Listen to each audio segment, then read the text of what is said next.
আমার অতীত জীবন খুব ভয়ঙ্কর। আমি এই নতুন বছরকে নতুনভাবে আঁকড়ে ধরে বাঁচতে চাই। আমি চাই না অতীতের কালো ছায়া আমার জীবনে আর পড়ুক। হ্যালো এভরিওয়ান, আসসালামু আলাইকুম। প্রত্যেকের জীবনে কোনো না কোনো এক অতীত থেকেই যায়। আজ পর্যন্ত কাউকে বলতে দেখলাম না তার অতীত জীবন সুন্দর ছিল। কেন অতীত এত ভয়ঙ্কর হয়? জানা আছে আপনাদের কারো? যদি জানা থাকে অবশ্যই আমাকে জানাবেন। আমি জানতে চাই তার কারণ। তার আসল কারণ আমরা আসলে নিজেরাই। কেননা আমরা নিজেরাই নিজের হাতে নিজের জীবনটাকে নষ্ট করার জন্য সেই সুযোগ করে দেই। তারপরেই তৈরি হয় এক ভয়ঙ্কর অতীত আমাদের জীবনে। তারপর আমরা নিজেরাই আফসোস করি, তাই না?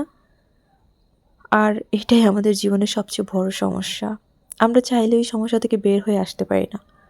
প্রত্যেকটা মানুষের জীবনে কোনো না কোনো এক অতীত থেকে যায়। সবার জীবনে অতীত মানে যে শুধু রিলেশন করে ছ্যাঁকা খাওয়া, এরকমটা না। প্রত্যেকের জীবনে অনেক ধরনের সমস্যা ঘটে। অনেক কিছু নিয়ে মানুষের জীবনের অতীত তৈরি হয়। কিন্তু আমরা মানুষের অতীত যখন জানি বা তার কোনো একটা কিছু আমরা জানতে পারি, তখন আমরা ধরেই নিই যে হয়তো সে রিলেশন করেছে, এখন সে তাকে ছেড়ে চলে গেছে। তারপর থেকে তার জীবনটা এরকম এলোমেলো হয়ে গেছে, এরকম। আসলে সেরকম সবার জীবনে থাকে না। তো সেরকমটাই আজকে আপনাদের সাথে কিছু নিয়ে কথা বলব। আমি আজ ২০২৬ সালে এসে নিজের নতুন জন্মের ইতিহাস লিখব। আমি জানবো এই বছরই আমার জন্ম। তাই জীবনের সবকিছু নিয়ে নতুন করে আমি বাঁচতে চাই। নতুন করে স্বপ্ন দেখতে চাই। আমি আমার জীবনের আলো দেখতে চাই নতুনভাবে। চাই আমার জীবনে আর কোনো অন্ধকার যেন না থাকে। আমার জীবনটা যেন এখন আলোয় পরিপূর্ণ হয়। আমি শুধু এতটুকুই চাই এই নতুন বছরে। জীবনে আসলে কখন যে কোন দিক দিয়ে যায় আমরা আসলে কেউ বলতে পারি না।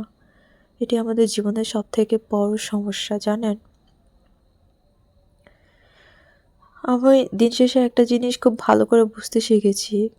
যতই জীবনে বড় হচ্ছি, যতই জীবনের ধাপগুলোতে এগিয়ে যাচ্ছি, ততই আমি বুঝতে শিখেছি, তুমি যতই মানুষের সামনে নিজের দুঃখ কষ্ট বলো না কেন, মানুষ সেটাকে গল্প বলেই ধরে নেবে।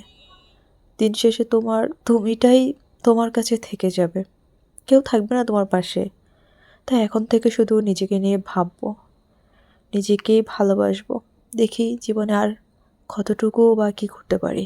ওই যে কথায় আছে না, আপনি জীবনে যতবার বিপদে পড়েন, যদি নিজেকে এখান থেকে তুলে নেন, সাথে সাথে নিজেকে যদি বুঝিয়ে নেন, তাহলে আপনি সত্যি সত্যি হেরে গেছেন। আর যদি আপনি ধাক্কা খাওয়ার পরও মানে এভাবেই জীবন পার করে যান, তাহলে আপনি কখনোই উঠে দাঁড়াতে পারবেন না। আমার জীবনটাও ঠিক সেরকমই। কিন্তু আমি এখন থেকে চাই আমার জীবনে নতুন কিছু হোক। আমি আমার জীবনটাকে সামনের দিকে এগিয়ে নিয়ে যাই। অন্তত নিজেকে ভালোবেসে যতটুকু করা সম্ভব ততটুকুই আমি করব ইনশাল্লাহ। আমার নতুন জন্ম। সবাই ভালো থাকেন। আজকের ভিডিওটা এই পর্যন্তই। আল্লাহ হাফেজ। দেখা হচ্ছে নেক্সট কোনো ভিডিওতে ইনশাল্লাহ।